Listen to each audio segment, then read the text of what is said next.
The question that we had from a fan, though, and I thought this was very important to ask, and I got struck with this, and also one of our colleagues, Angela Panegua, also summed this up too.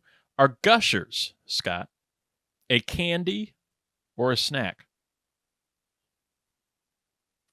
I mean, I would put them more in the candy category, but like anything can technically be a snack. I mean, you're a snack, first of all, first and foremost. I mean, I'm not a candy.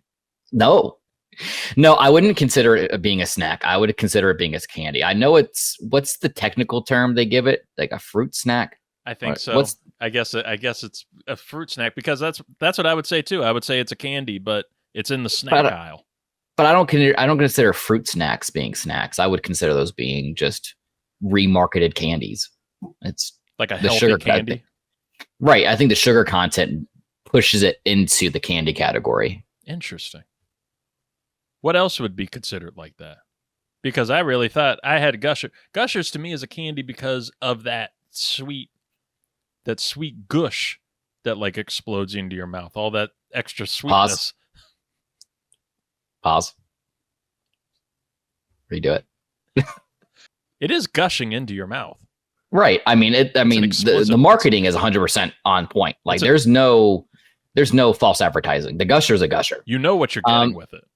I mean, I would consider, because I'd be still in the camp of like some like Chewy bars. Like Chewy bars, you could say are a snack, but I would put that more kind of in the candy-ish category because of the chocolate content. Yeah. I think it depends on, because I would say the same with cereal too. Like there are certain cereals that are a dessert. That's not a breakfast to me. I mean, hell, they got cereal that's just cookies. Cocoa Crisp, chocolate, whatever, the Cookie Crisp. Cookie Crisp. It's just really just cookies. It's little cookies that you put in the bowl. You're not fooling anybody. Like you didn't fool my parents, so I know that it's. Give me a fucking Cheerio. I mean, hell, they have Oreo Cheerios. Right? Do they? Wait, what?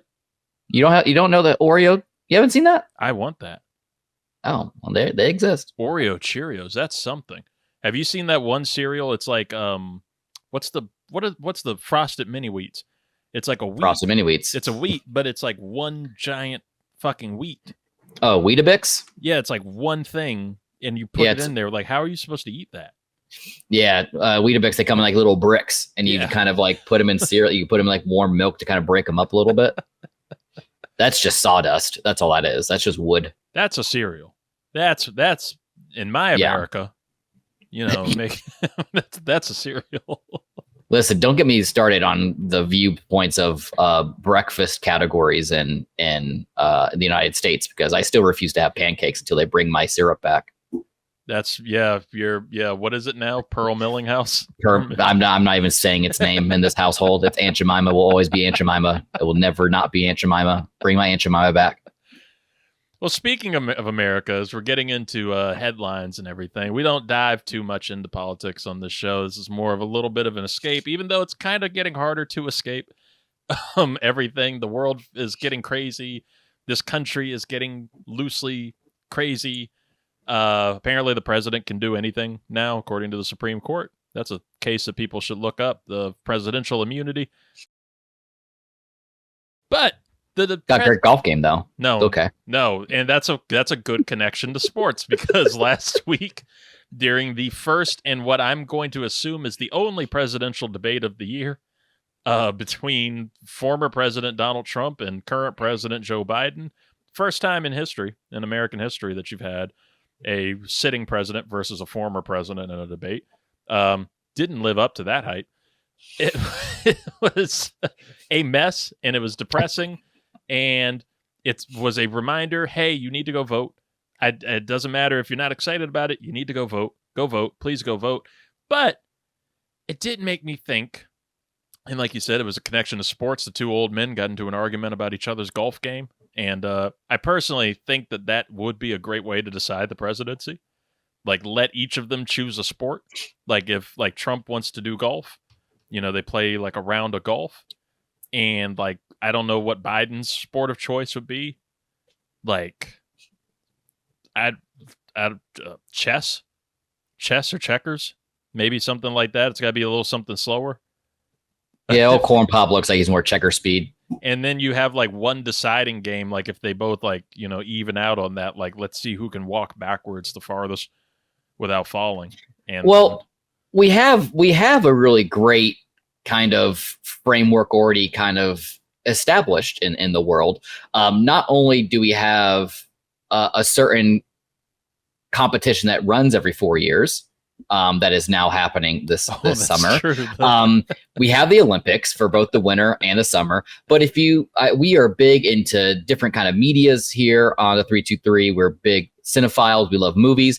Let's look back to one of the greatest pieces of cinematography ever given to man, and that is the one and only Billy Madison. Yes. And towards the tail end of that movie, you have him and the main antagonist, Eric. They're going head to head in a big old competition to see who takes over the company. Do that. Have a little like one-on-one or 4-person, just all round robin, just crazy little doing physical feats and trivia and Jeopardy and all this sort of stuff that would make somebody a good president, or I don't know, for lack of better words, it would be entertaining. But do that instead of this, because that debate was terrible. I watched probably 5 minutes and I turned it off. That's all I needed to see. It made me, and I think it made a lot of people long for debates of just like 10 years ago, which I remember back when like Mitt Romney and Obama debated, and that became like a meme because like it looked like they were going to square up on each other in the middle of one of their debates, but you show clips of it, like that was the only moment. Every other time they're like cordial about things, they're congratulating each other on stuff, talking about respect for each other. But if we're going to do crazy debates, I need us to go like full-fledged crazy, like New York governor's race crazy. And it made me think about Jimmy McMillan, who was running for New York governor like 15 years ago or something. And I thought about it, like there's a whole generation of people who have no idea who Jimmy McMillan is. I don't think there are a lot of contributors to this show who know who Jimmy McMillan is. And I just want to introduce you to him and his political party, which, by the way, way, way ahead of its time of what his political party is. Please, folks, enjoy Jimmy McMillan for governor. I represent the rent is too damn high party. People are working 8 hours a day and 40 hours a week to some a third job. Women can't afford to take care of their children, feed their children breakfast, lunch, and dinner. My main job is to provide a roof over your head, food on the table, and money in your pocket. This is politics as usual. Playing a silly game. It's not going to happen. The rent too damn high movement, the people I'm here to represent can't afford to pay their rent. They're being laid off right now as I speak. They can't eat breakfast, lunch, or dinner. Listen, someone's stomach, child's stomach just growled. Did you hear it? You gotta listen like me. Okay, let's Mr. talk McMillan. about the issue. Mr. People can't afford to pay their Cuomo, rent. 30 Stop. seconds for you, sir. Rent is too damn high. As a karate expert, I will not talk about anyone up here because our children can't afford to live anywhere. Nowhere. There's nowhere to go. Once again, why? You said it, the rent is too damn high. Thank you, Mr. McMillan. Mr. Cuomo. First, I'm with Jimmy. The rent is too damn high. Shout out to Jimmy McMillan. I wonder if he's still alive. That's probably something we should check. Wait, I'll Google it. You keep going. I'll Google it. And check on Paul Tagliabue, too, while you're at it. I'll do him. Oh, my God. Jimmy McMillan was so great. And just, like... He's good. He's good? We're good. Damn, we should have him run. Maybe he can be our candidate, our 323 candidate. Hey, that sounds like we have some posters to make. In fairness, I think the crazy candidate was going at the same time, and he was debating live on, like, Twitter. Or, I'm sorry, X, formerly known as Twitter. Tagliabue's good, too. Oh, thank God. Of RFK Jr. debating with the screens because he wasn't invited to the actual debate, so he had the two of them posted on, and he would, like, pause it to debate what he's talking about. But I don't want to fall down a rabbit hole. Like you said, we try to keep it light here at the 323. We don't try to get too politically engrossed in these shows.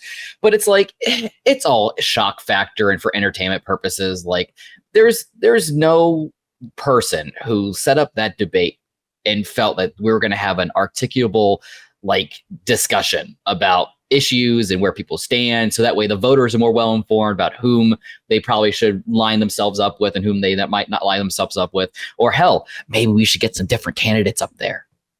And it is sad and it's unfortunate. It's the last thing we'll get into with this before we get into sports. Of just like there are people who are not as informed, but we're watching to probably get some information that are undecided and wanted to hear about policies. And then like they're asking about opioids and what are we going to do about the opioid crisis? And it turns into a screaming match that did not finish from, 30 minutes earlier about immigration and continuing to harp on the same things. Like nobody's like handling that. And then it becomes the golf debate and talking about each other's weight. And, it's just, it's a sad, catty process. And it won't get better than Jimmy McMillan screaming the rent is too damn high while his mic is still off and you can hear it in the background. Got to listen like me. Okay, let's Mr. talk McMillan. about the issue. Mr. People can't afford Mr. to pay their Cuomo, rent. 30 Stop. seconds for you, sir. Rent is too damn high.